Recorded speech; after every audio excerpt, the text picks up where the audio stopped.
Plan করলে আর কল্পনা করতাম কিদারি বাপজে মন ভাবছে এই ইয়াতে আর খারাপ ঘরের মধ্যে আমরা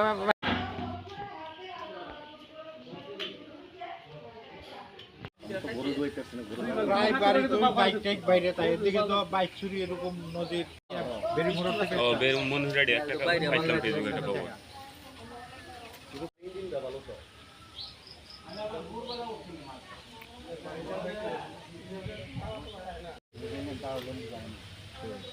কেমনে আমি কি ডেলি তাই না? আরে আমি কি ডেলি তাই না? ডেলি থাকলে না কই জানতো আমি কোন দিন তাই না না তো এগুলো করব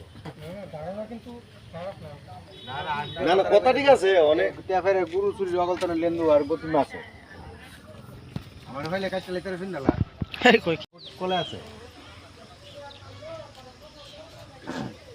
কিন্তু হেরুম মায়ের আওয়াজ করে দিতাম তো ভাগ্য দিয়ে দিছে আমি নিজে করতাম আমাদের ওই বসটা বলছে না না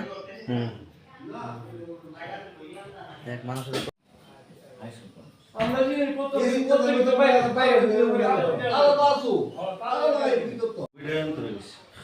ভিডিও তো দিয়ে দিস যেন আসলো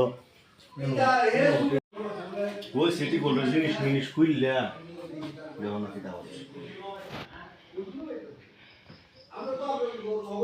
ঘটনাটা কালকে রাত্রেবেলা আমি বাড়িতে ছিলাম না, আমি আসছিলাম আমার শ্বশুর বাড়িতে আর কি। তো সকালবেলা বাজারে গেছি, যাওয়ার পর আমার বড় ভাই ফোন করছে যে বাড়িতে নাকি চুরি হয়েছে। তো আয়া দেখলাম বাইরের বাইকটা নাই করে, তারপর আমার রুমে ঢুকছে, ঢুকিয়া গোড্রেজ সুকেশ টুকেশ সব কিছু খোলাখুলি করছে, সব কিছু লন্ডভন্ড, আর আমার ঘর থেকে 5,000 টাকা নিচ্ছে।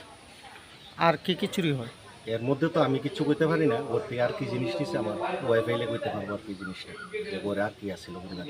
কি মনে হয় কারা এই চুরিকাণ্ডের সঙ্গে যুক্ত থাকতে পারে? না এটা তো কিছু কইতে পারতাম না, মানে হয়তো বা আমি কালকে রাত্রে শ্বশুর বাড়িতে গেছি, যাওয়ার সময় আমার কেউ দেখছে, দেখার পরে মনে করছে যে আমি বাড়িতে নাই, তা ইয়ে করে ঢুকতে পারে। এই ধরনের চুরির ঘটনা, বিশেষ করে বাইক চুরির ঘটনা, কিছুদিন আগেও একটা বাইক চুরির ঘটনা ঘটলো এবং আজকে আপনাদের বাড়িতে বাইক চুরির ঘটনা। কি মনে হয় কি কারণে এই চুরিগুলি ঘটছে এলাকাতে? আমার তো মনে হয় বড় ধরনের চুর না, মনে হইতেছে যে কোটা টুটা যারা খায় তারাই এই কাজটা করছে। বড় ধরনের চুর এলে তো আমার ঘরে আরও অনেক কিছু ক্ষতি করতো, আমার টিভি সব কিছুই ঠিক আছে, মানে কোটা করুই বা কিছু যারা কোটা খায়। পুলিশে জানাইছেন এই বিষয়টা? পুলিশে জানাইছি, আইছিল, তারা দেখিয়া ঠিক আছে। কি কইছে পুলিশের তরফ থেকে? তাইনে কইছে যে তাইনে আমরাও কিছু খোঁজখবর নিতাম, তাইনও খোঁজখবর নিব, দেখবো।